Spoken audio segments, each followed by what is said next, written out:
Bismillahirrahmanirrahim. Assalamualaikum warahmatullahi wabarakatuh. Materi kita hari ini, kita akan melanjutkan ataupun memulai pembahasan di mata pelajaran Quran hadis ini dengan tema atau bab tentang Al-Quran. Para santri yang dirahmati Allah, terkait dengan Al-Quran, tentunya kita tidak terlepas dari pandangan-pandangan para ulama tentang Al-Quran.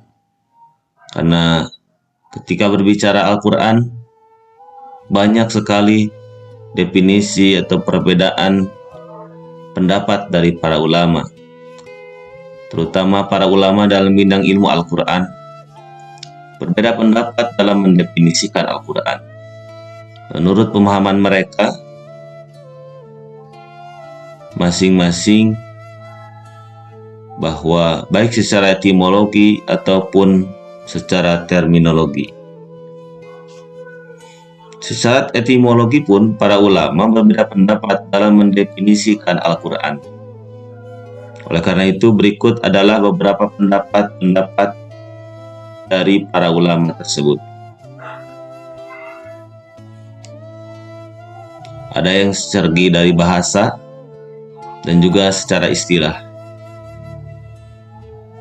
Inilah tokoh-tokoh atau para ulama yang mendefinisikan tentang Al-Quran. Ada Al-Farra, ada Madhab Asy'ari, Imam Syafi'i, Hudairibik, Az-Zuzaz, Al-Lihyani, Subhi Shalih, dan Muhammad Abduh. Kemudian kita mulai dari pengertian Al-Quran secara logawi atau bahasa.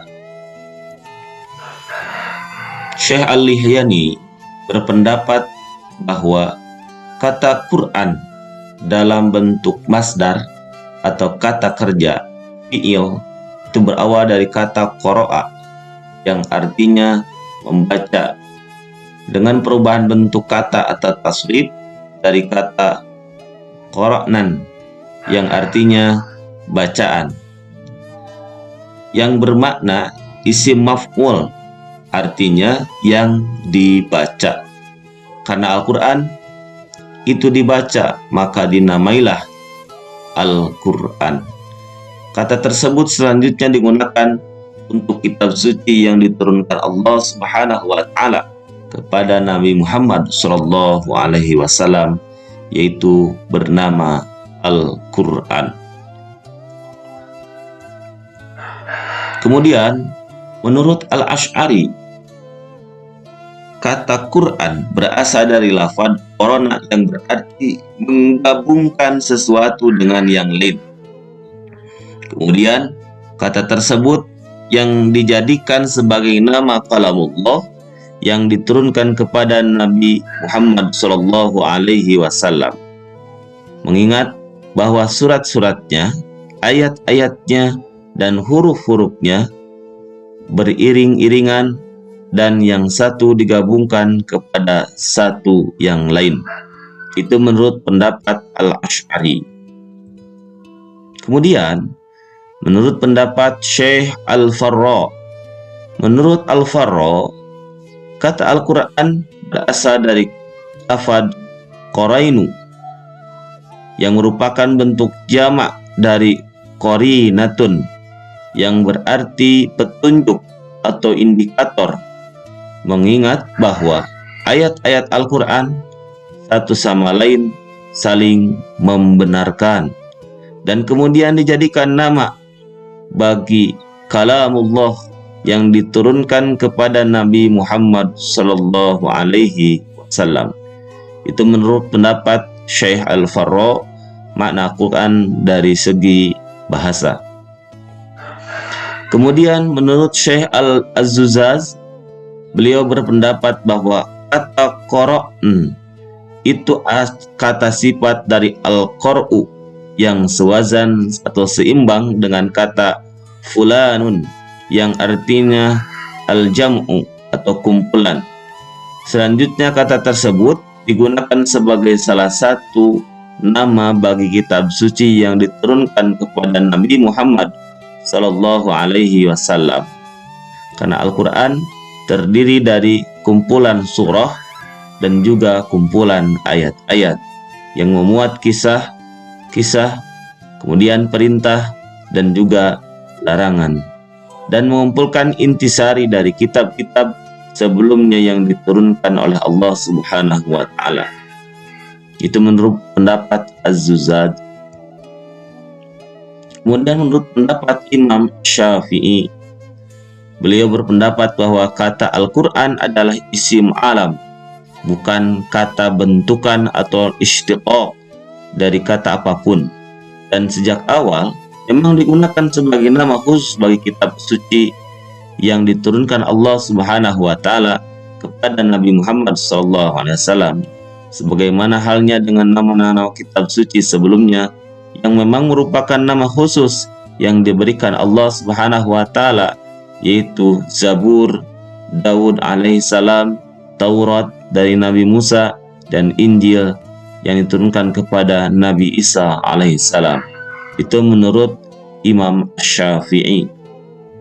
Kemudian Abu Syuhbah menyimpulkan atau berpendapat, menurut Abu Syuhbah dalam kitabnya yang berjudul Al-Madkhal lil Dirasa Al-Quran Al-Karim, dari kelima pendapat para ulama di atas dapat disimpulkan bahwa pendapat pertamalah yang paling tepat, yang bisa dijadikan rujukan makna Al-Quran yang sebenarnya, yakni menurut pendapat Al-Lihyani yang menyatakan bahwa Al-Quran merupakan kata bentukan istiqaq dari kata qara'a, dan pendapat inilah yang paling kur. Nah, ini kesimpulan dari Abu Syuhbah, pendapat-pendapat yang 5 tadi. Yang lebih masyhur adalah pendapat dari Imam Al-Lihyani. Itu makna Al-Quran secara logawi. Kemudian makna Al-Quran secara istilah. Ditinjau dari pengertian Al-Quran secara terminologi, para ulama berbeda pendapat dalam mendefinisikan Al-Quran.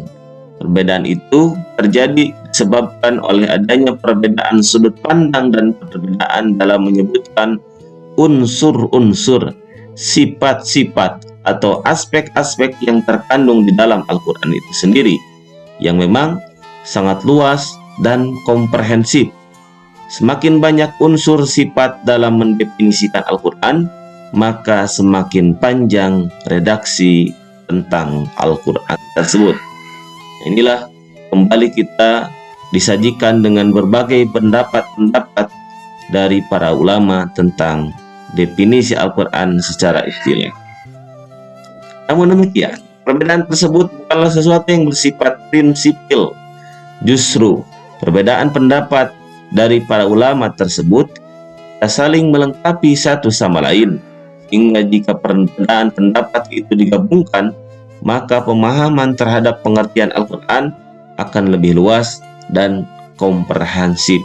Jadi intinya, kalau kita akan melihat banyak sekali perbedaan pendapat, ini adalah khazanah wawasan yang bisa kita ramu dari banyaknya perbedaan tersebut sebagai bahan kajian ilmu.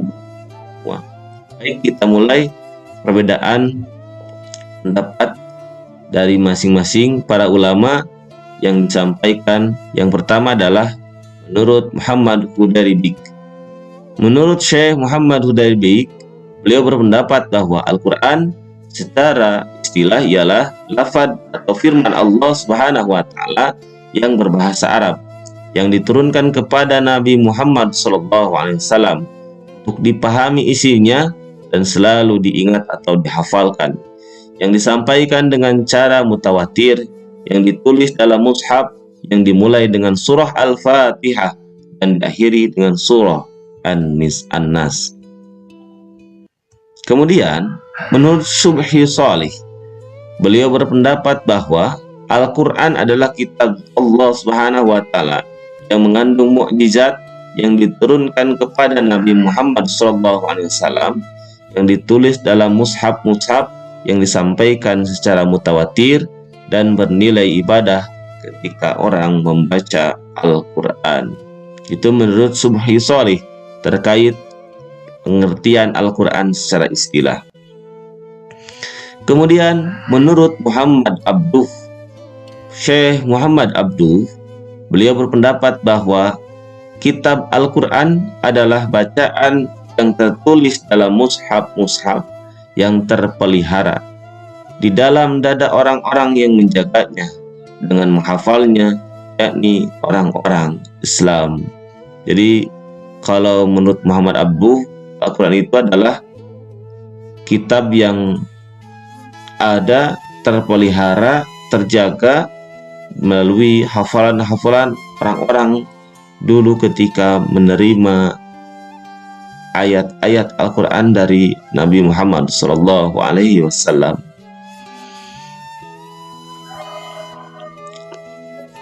Dari ketiga pendapat di atas dapat disimpulkan beberapa unsur dalam pengertian Al-Quran sebagai berikut. Yang pertama, Al-Quran adalah firman atau kalamullah Subhanahu wa Ta'ala.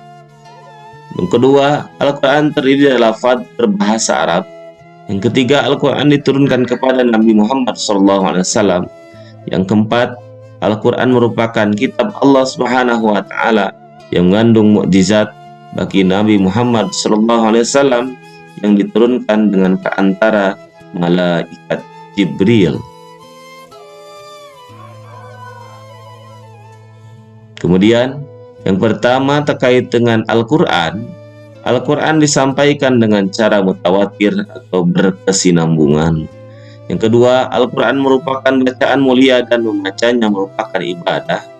Yang ketiga, Al-Quran ditulis dalam mushaf-mushaf yang diawali dengan surah Al-Fatihah dan diakhiri dengan surah An-Nas.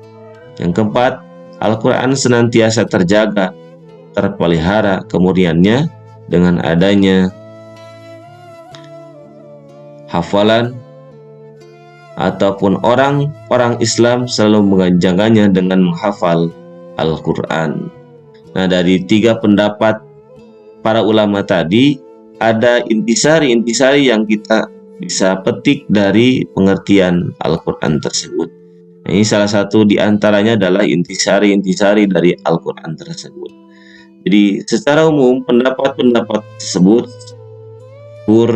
di kalangan para ulama, dan untuk kita sebagai orang yang terus mempelajari Al-Quran, ini adalah menjadi bagian dari khazanah wawasan kita tentang pengertian apa itu Al-Quran, baik secara lugawi ataupun secara istilah. Demikianlah para santri semuanya materi terkait dengan makna atau pengertian Al-Quran. Terima kasih. Wallahu a'lam bishawab. Jazakumullah khairan katsira. Subhanaka Allahumma wa bihamdik, astaghfiruka wa atubu ilaik. Wassalamualaikum warahmatullahi wabarakatuh. Bismillahirrahmanirrahim.